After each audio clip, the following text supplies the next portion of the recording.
Ce parking et le quai attenant seront détruits dans un mois, car ici, l'année prochaine, sont attendus 30 000 délégués et une centaine de chefs d'État pour le sommet de l'océan.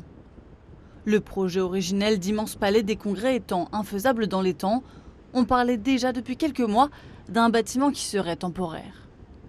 Ce que nous cherchons actuellement à faire, c'est que cette structure ne dure pas, et c'est d'ailleurs en termes de développement durable très raisonnable, ne dure pas seulement 15 jours, mais qu'elle soit, comme je dis, semi-permanente. Est-ce qu'elle durera un siècle, comme la Tour Eiffel, ou est-ce qu'elle durera quelques années? Ça, c'est à préciser encore.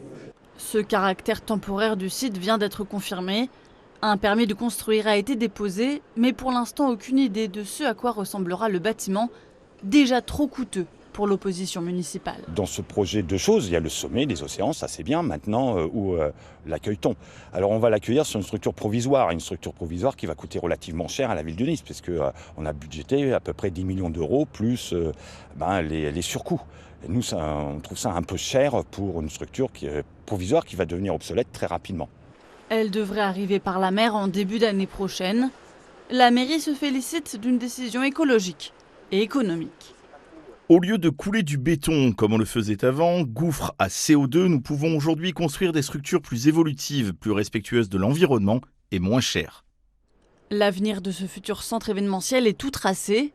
L'accueil de championnats du monde d'e-sport, d'un salon nautique, et s'il reste jusqu'en 2030, celui du centre de presse des Jeux olympiques d'hiver.